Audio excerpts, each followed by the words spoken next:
ওনারা কে কি দেখালো ওনাদেরকে জিজ্ঞেস করবেন হোয়াট ওয়াজ দ্য ডায়ালগ। আমি এটা কিছুই জানি না, আমি এই সম্পর্কে ডলারে দিও অর্ধেক আর বাকি 5 কোটি ক্যাশ দিও আমার লোকের কাছে। একটু ওপরেই লক্ষ্য করলে দেখা যাবে রয়েছে একটি সতর্ক বার্তাও। লেনদেনের বিষয়ে যেন রাখা হয় সজাগ নজর। হোয়াটসঅ্যাপের এই কথোপকথন জনপ্রশাসন মন্ত্রণালয়ের সচিব মোখলেসুর রহমান ও এপিডি উইংয়ের যুগ্ম সচিব ডক্টর জিয়াউদ্দিন আহমেদের, যার নেপথ্যে রয়েছে স্বেচ্ছাচারী হয়ে ডিসি নিয়োগ বাণিজ্যের মতো ঘৃণ্যতম ঘটনা।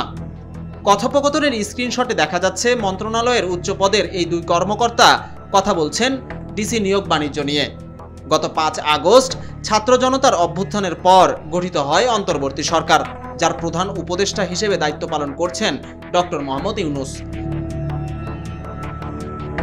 আওয়ামী লীগ সরকার পুনরায় ক্ষমতায় নিয়ে আসা এবং ডক্টর মোহাম্মদ ইউনূসকে বিপাকে ফেলতেই পরিকল্পিতভাবে আর্থিক লেনদেনের মাধ্যমে দেওয়া হচ্ছিল এসব ডিসি নিয়োগ। এই ষড়যন্ত্রের মধ্যে শুধু এই 2 জন কর্মকর্তাই নয়, তাদের পেছনে আরও বেশ কয়েকজন রয়েছে। তার প্রমাণ মিলছে হোয়াটসঅ্যাপের এসব কথোপকথনে। সূত্র বলছে গত 28 আগস্ট থেকে মোখলেসুর রহমান ও জিয়াউদ্দিনের নিয়োগ বাণিজ্য কেন্দ্রিক এই কথোপকথন শুরু হয়। শুরুতেই কুশল বিনিময় দিয়ে শুরু হওয়া তাদের কথাবার্তায় দেখা যায় SMS না করে সরাসরি দেখা করতে বলছেন সচিব মোখলেসুর রহমান। কথার এক পর্যায়ে লোভী না বলেও প্রমাণ করার চেষ্টা করতেও দেখা গেছে মোখলেসুর রহমানকে। তবে এসব বিষয়ে স্বীকার করেননি যুগ্ম সচিব ডক্টর জিয়াউদ্দিন আহমেদ।